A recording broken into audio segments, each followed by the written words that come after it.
1945, our B-29s began full-scale operations against Japan. 1,500 miles to targets and 1,500 miles back from bases at Saipan, Tinian, and Guam. Here, 21st Bomber Command concentrated its massive air power and planned the ultimate crushing defeat of Japan, down to the last bomb. Here was the beginning of the end of the road to Tokyo. After 6 months of reoccupation, there were few signs of war along the quiet summer shores of Guam.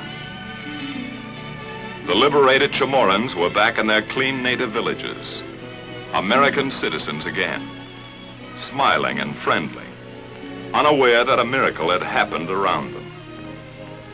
A miracle that moved mountains of material, equipment, and supplies across the Pacific, that changed their dirt roads into broad highways, that manicured their jungles into acres of black-topped airfields. And nearby, new communities of American citizens had set up housekeeping with various types of self-service. The latest labor-saving devices, few laundry problems, and no modern inconveniences. By midsummer, 21st Bomber Command was in business. Big business. Under General LeMay's direction, the long arm of Bomber Command began punching the enemy with appalling power. From Guam, Tinian, and Saipan, 600 plane missions increased the bombing weight 100% in 2 months. Behind this expanding power was planning. The LeMay plan began on the ground with maintenance. Assembly line technique cut engine change time from 3 days to less than half a day. In shops and hard stands, ground crews worked day and night during the blitz weeks to keep more B-29s on the line. By July, LeMay's Bomber Command is an efficient, well-oiled, well-drilled machine of destruction. Here's a vital cog of that machine. 11 men and a bomber. While they wind up for action, let's find out where they're going and some of the things they're going to do and why and with what. How do they set up the longest, toughest bomber mission in history? It began about 12 hours ago in the war room at Guam, with General LeMay and his staff receiving a report on tomorrow's weather in Japan. Tomorrow's forecast is typical. Nagoya, 8/10 cloud above 10,000 feet. In the east, Tokyo area will be 6/10 at 22,000, 3/10 at 14,000 feet, closing up solid after 11 a.m. Osaka and everything west is reported completely socked in. How will the general solve that one? His B-29s are up against a blank wall except for a possible opening around Tokyo. The old man considers every vital factor and makes his decision. 4 wings will strike Tokyo at 10 o'clock. They'll go in under that weather and bomb at 12,000. Now it's a question of target selection. First priority in the Tokyo area is number 573. Intelligence informs the general that 573 is already 3/4 destroyed. At the moment, number 574, still untouched, would seem more important. Operations checks the tactical plan for 574. General LeMay orders the required changes, okays the target, and commits all executive details to his staff.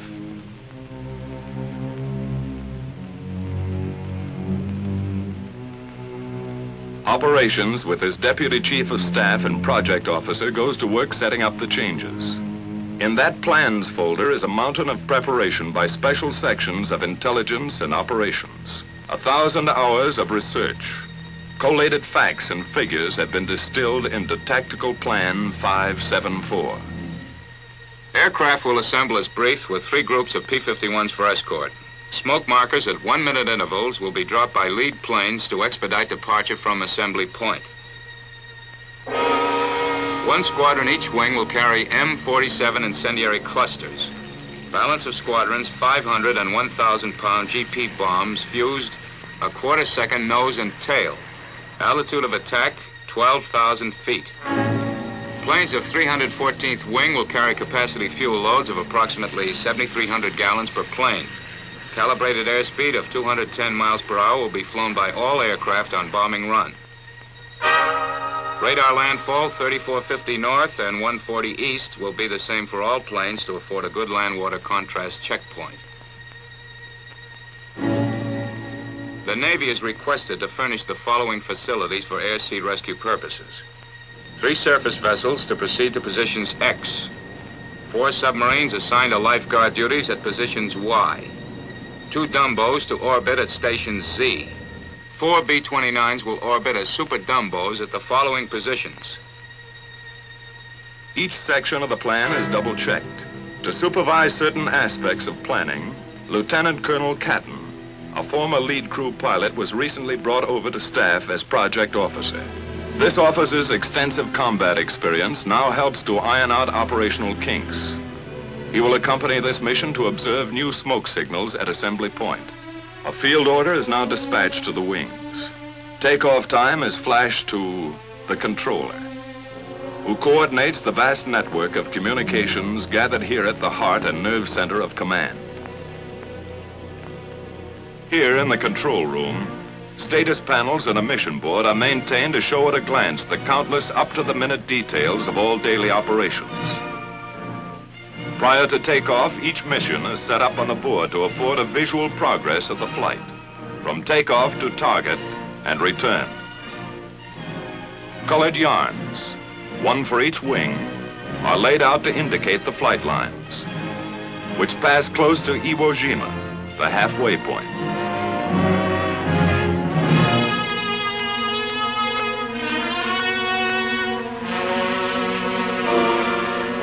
And proceed as specified in the field order to the proper target. Other symbols are used to mark air-sea rescue positions. A timetable of statistics for each wing is planned and flown as recorded from hourly reports on the status panel, beginning with takeoff time.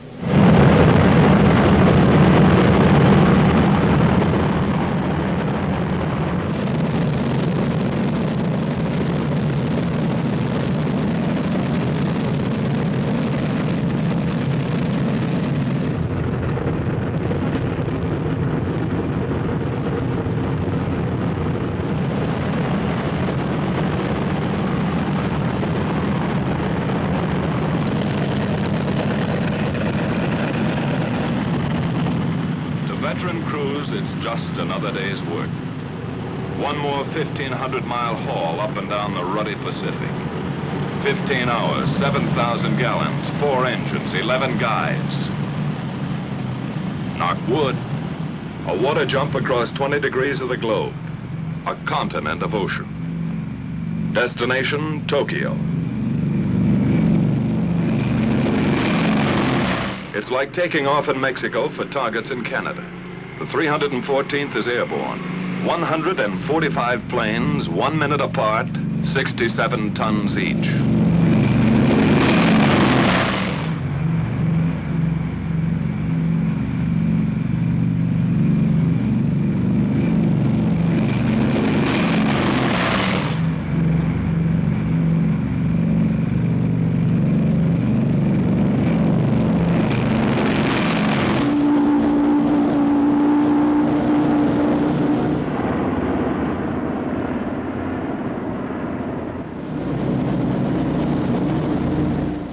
B-29 takeoffs are a tough sweat. That first long moment is the worst. Some swear it takes luck, like a wife's stocking, to beat it. At Tinian, 100 miles north, 2 more B-29 wings prepare for takeoff. 134 aircraft from the 58th wing. 100 more from the 313th wing. At Saipan, a few minutes later, the veteran 73rd wing lines up for takeoff. 153 more bombers are added to the mission striking force.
B-29 is airborne at 1540. The tower at Saipan relays this information to the controller back at Guam.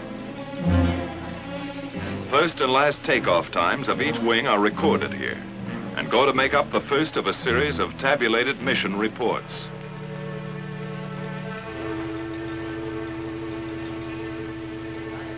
Copies of these reports are dispatched to headquarters, Washington, and posted on the control room report board. During that first hour, the B-29s have settled down for the big grind, saving precious gas, cruising 1,000 feet off the water. Ability, experience, confidence ride in each plane. A plan of action for 11 men trained and tested to function as one. The navigator sets the course, logging island checkpoints as they climb past the Northern Marianas. Pagan, Assumption, Morgue, the Pohores. After about 4 hours of flight, the bombers pass close to Iwo Jima, the hot rock, a black, gritty pork chop halfway to Honshu. 8 square miles bought and paid for by our Marines. We made some quick changes, cutting away that sulfurous volcanic crust and rolling Iwo's surface into one enormous flat top. 3 big airstrips now launch our P-51s for bomber escort over Japan. General Moore and his staff of 7th Fighter Command run the show and direct all air-sea rescue operations in close collaboration with Bomber Command. A last-minute briefing check, just to make sure today's fighter escort knows all air-sea rescue positions. Out on the line, General Moore's P-51s are warming up for the longest fighter flight on record.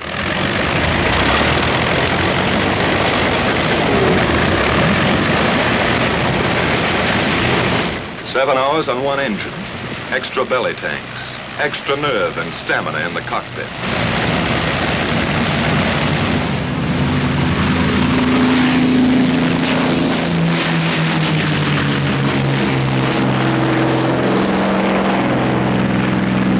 About the time our bomber wings are passing Iwo Jima, the pea shooters are taking off, scheduled to join them 3.5 hours later off the shores of Japan. After a rendezvous at Kita, the P-51s head for assembly point, led by B-29s designated as navigator ships.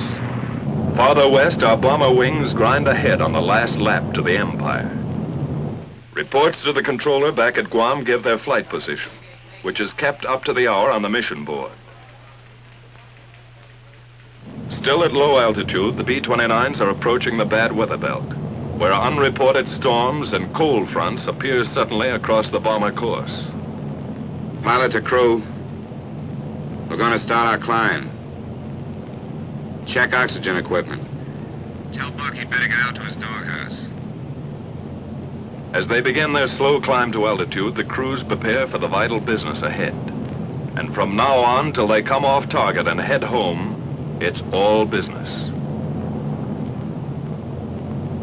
The central fire control system is warmed up.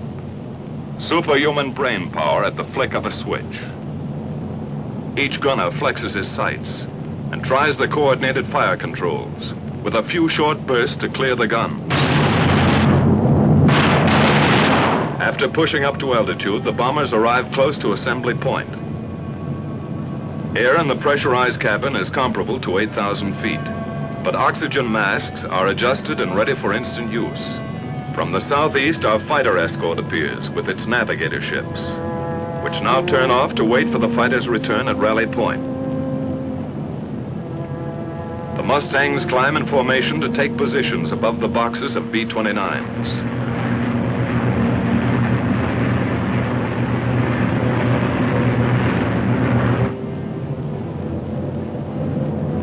Lead bombers begin to circle, dropping the new smoke markers for assembly. The project officer observes this part of the tactical plan in action. From various zone positions, the groups separate and form on their lead ships in 9 or 11 plane waves.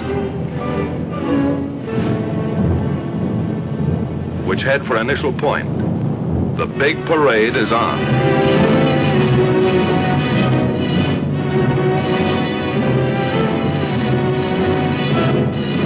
Landfall is picked up, along with the first flak burst from enemy coastal batteries.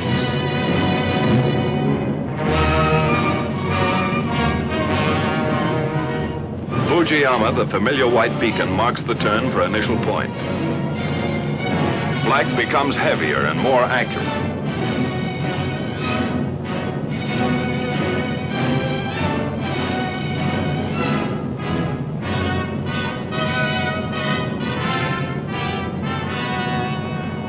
And now the first Jap snoopers appear, diving head-on into the formations.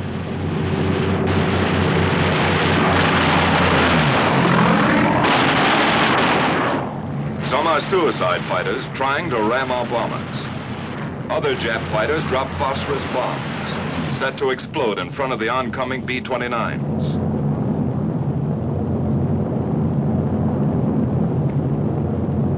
Our P-51s go out after them and know they're tangling with experts. The P-51's job is to protect the B-29s. But some of those Jap fighters filter through and meet the blast of bomber guns.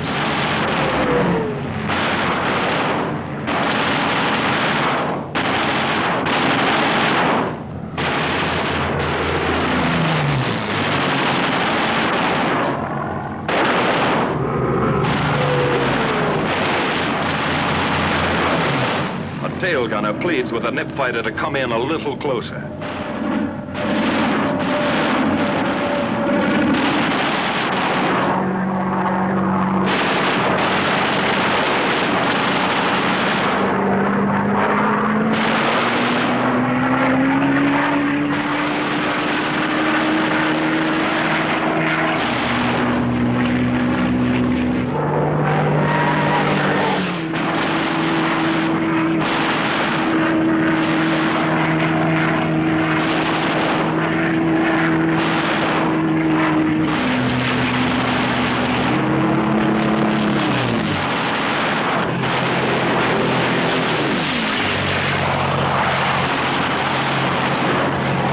From the turn at initial point, the tight bomber waves move steadily on and get ready for business.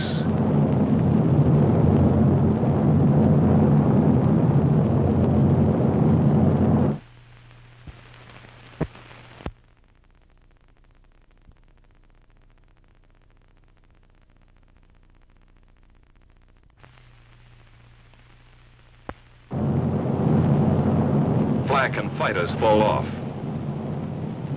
But those clouds are beginning to close in, and it looks worse ahead. Then just east of Hachioji, the Tokyo area breaks clear. The bombardiers begin to draw a bead on 574. Their planes sit tight for the bombing run. Here's where we pay off.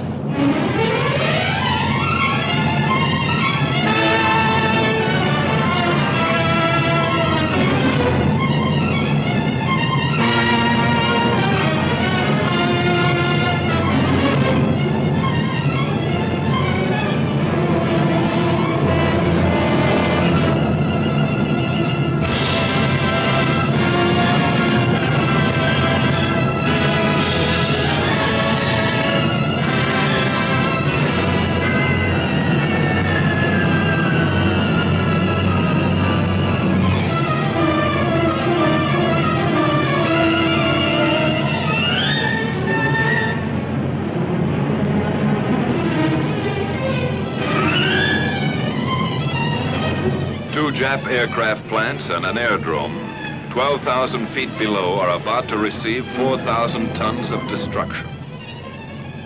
The first waves of B-29s have already found their objective.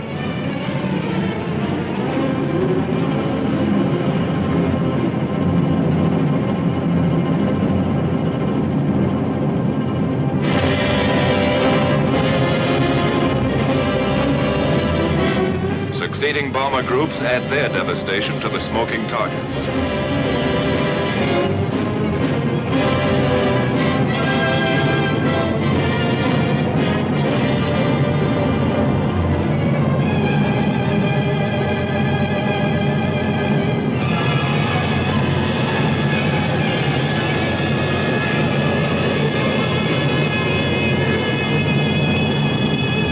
Tactical Plan 574 is now an accomplished fact. The bombers turn and go downwind, across the burnt acres of Tokyo. Close-up cameras show the scars of those spectacular fire strikes last March. 51 square miles of LeMay treatment.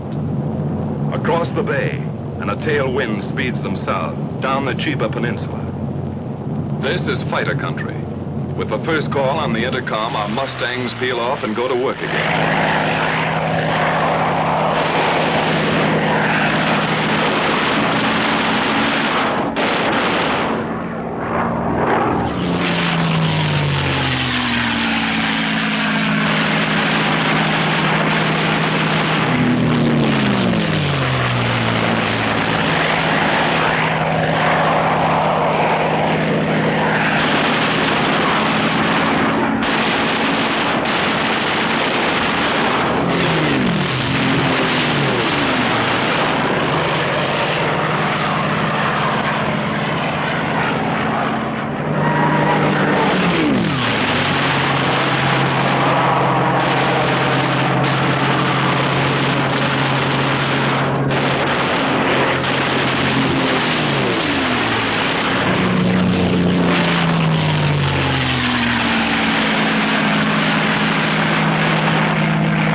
The big bombers homeward bound, our P-51s drop down for strafing runs, concentrating on definite objectives from here to the enemy coast. Skimming along at maximum speed, the fighters pair off and go to work cutting vital Jap lifelines, blasting away at communications, radio installations, power lines.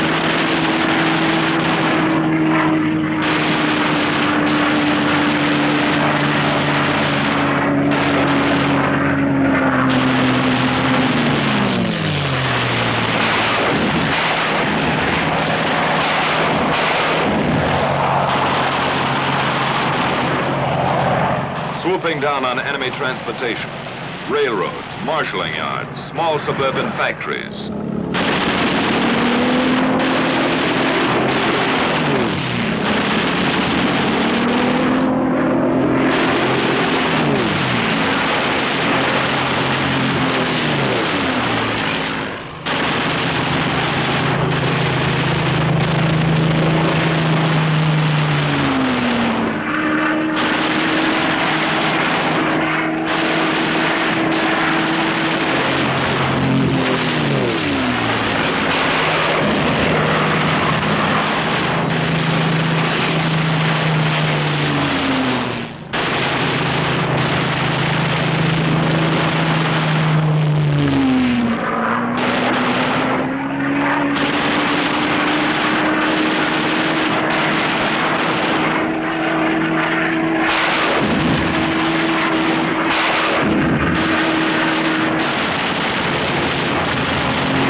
shipping targets. Freighters, fishermen, trawlers, harbor and coastal craft.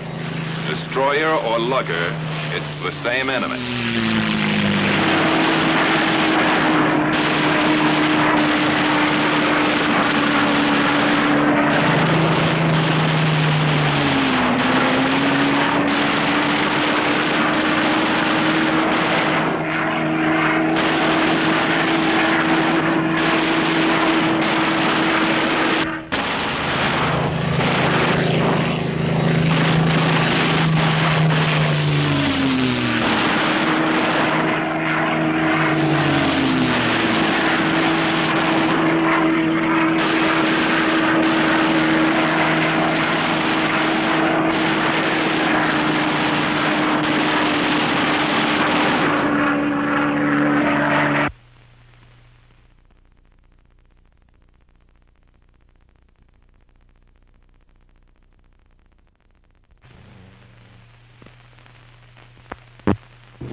After strafing, our fighters climbed back to Raleigh Point and the waiting B-29 navigator planes.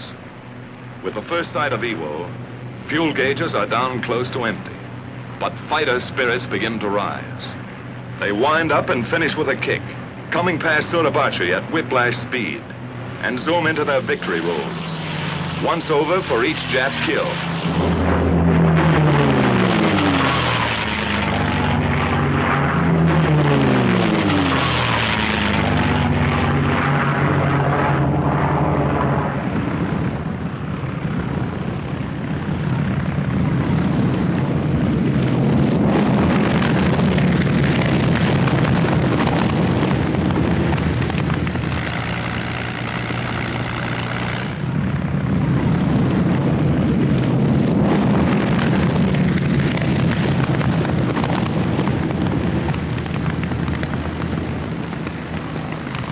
After the last fighter groups are in, all hands sweat in those first limping B-29s. That runway is a beautiful sight as they let down with engines out, low in gas, or beat up by flak and fighters. In 3 months, nearly 2,000 crippled or gas-shy B-29s havened at Iwo. You can understand why those 4 fanboys blessed those Marines and even named their planes after them. The lucky ones are fueled and depart for home bases in an hour. But Iwo still has its hazards. Weather can turn this station into a hopeless daymare. Fog and quick overcast often blacks out the airstrip during these crucial periods. That means orders to bail out. Or with luck, a B-29 might drop in for a copybook ditching.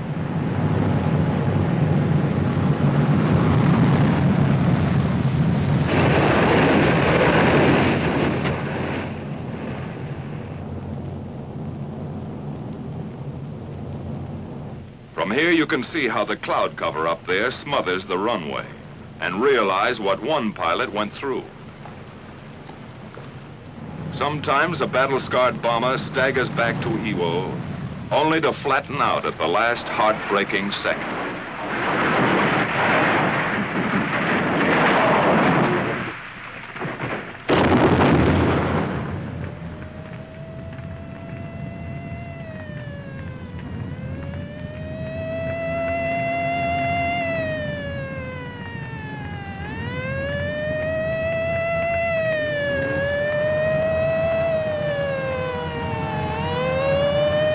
By some miracle, the whole crew got away from their stations to safety before 2,000 gallons of flaming gas enveloped them.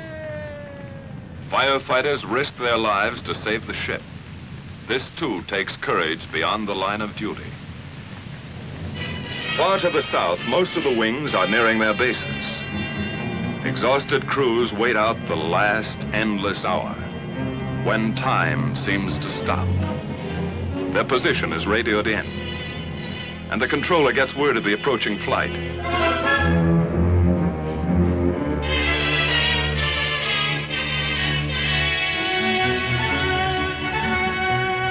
At last, the familiar Marianas appear on the horizon.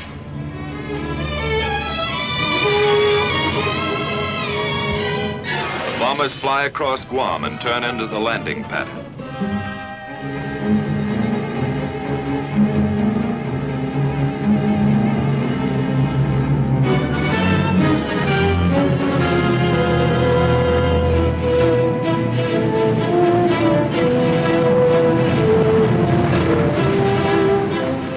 Hours ago, they left the other end of that runway. It's a pleasure to be back. A pleasure to roll on solid, familiar blacktop.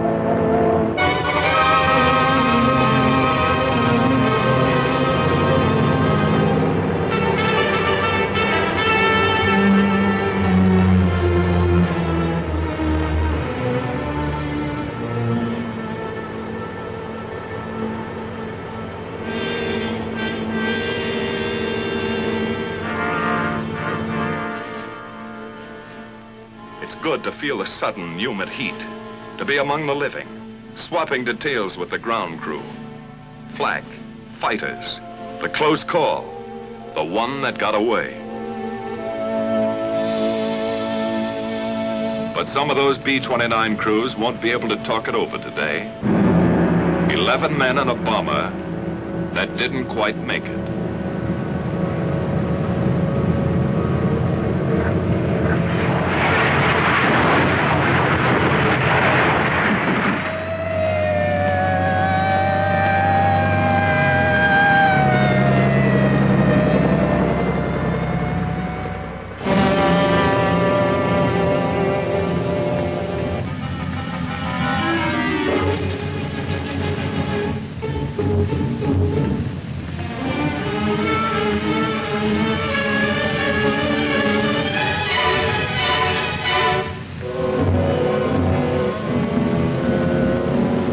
Rescue squads tear away the hot metal. Somehow in that burning wreckage, a man has lived to feel those eager, gallant hands. 1 life saved and 10 lost. That's part of today's toll.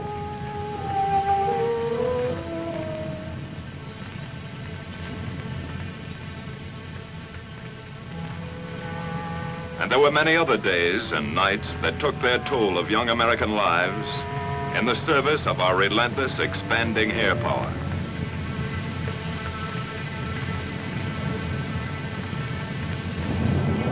By the end of July, our B-29s had all but obliterated the enemy's ability to make war. 1,000-plane missions were going to hit Japan with twice the monthly tonnage that ever fell on Germany. The question was, how much longer would a beaten Japan hold out? In August, we made a test that never was applied to Germany. While great land, sea, and air forces gathered for the last invasion, our B-29s dropped 2 atomic bombs.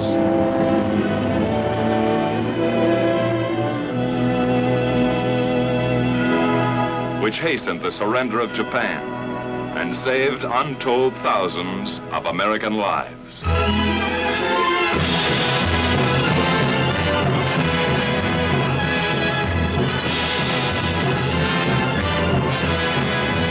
So the mission of our air forces, which began nearly 4 years ago, was accomplished.